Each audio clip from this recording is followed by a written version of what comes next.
5 years will be simply repairing America's human rights reputation.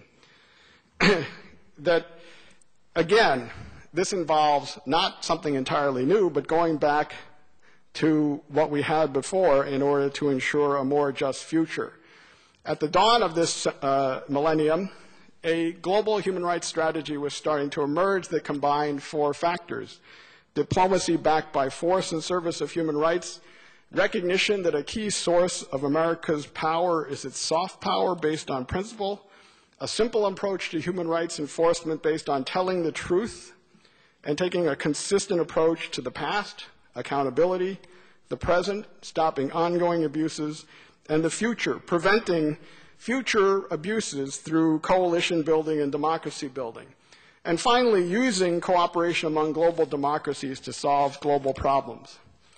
In the last 4 to 6 years, this vision has also flipped. In Afghanistan and Iraq, we've seen a shift from diplomacy backed by force to force backed by diplomacy, from building democracy from the top down rather than from the bottom up.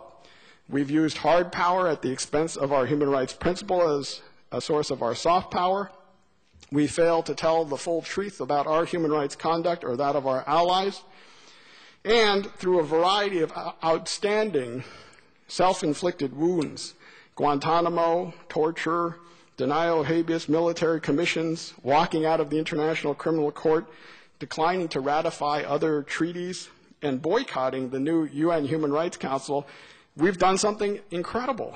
We have shifted the world's attention from the grotesque human rights abuses of the terrorists to our own human rights misconduct, leaving issues pressing that are ignored and misaddressed elsewhere. In short, 6 years of defining our human rights policy entirely through the lens of the war on terror has damaged our human rights reputation, given cover to abuses committed by our allies, and blunted our ability to criticize and deter gross violators elsewhere in the world. The next administration, whether it be Democratic or Republican, will have the burden of repairing this reputation to build back up the sources of our soft power. Right now, you see failure around the world. Passivity in the face of genocide in Darfur, failure to criticize our major allies in the war on terror, such as Saudi Arabia and Pakistan, outrageous human rights situations in the axis of evil countries, North Korea, Iran, and Iraq, as well as Afghanistan, notwithstanding our military intervention, and large-scale human rights abuses in traditional geopolitical rivals like China, Russia, and Cuba. So if we're serious about restoring our human rights bona fides, we need to take 3 steps.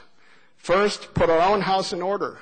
That means close Guantanamo, revise the Military Commissions Act to restore habeas, allow the International Committee of the Red Cross into U.S.-operated detention facilities, genuinely ban the use of torture and cruel treatment using specific lists of violations, including waterboarding and the like, stopping extraordinary renditions.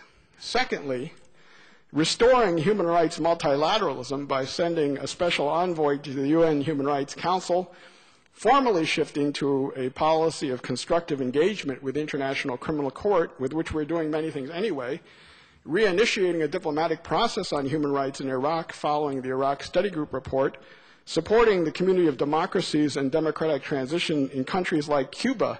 You saw yesterday's New York Times. It's a moment of incredible transition in Cuba, and what are we doing? And promoting private-public partnerships between government and corporations to ensure internet freedom, human rights at the Chinese Olympics, access to essential medicines, and the end of blood oil in Africa. And third, how can we look at ourselves in the mirror if we do not take more action to stop the genocide in Darfur? And everyone agrees that requires the 4 Ps, a peace process, peacekeepers, protecting people, refugees and the internally displaced, and punishing perpetrators through ICC accountability, targeted sanctions, and sanctions on blood oil revenues. This might seem like a long list, but what I'm urging, in short, is back to the future 3, that in the area of human rights, we should return to the core principles. And I think we should recognize this. The next president will have to face terrorism.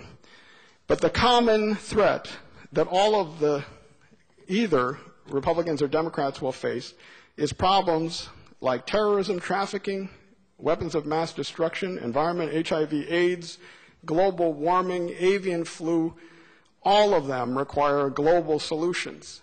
And ours is an exceptional, indispensable country with unique capacity to shape global regimes and generate global solutions, which means we have to return to a foreign policy strategy that goes back to the future, that to enable that strategy, we need to go to a constitutional vision shaped by Youngstown and not Curtis Wright. In short, if the question of this conference is toward a just future, we can move toward a just future, but we have to renovate old legal frameworks to do it.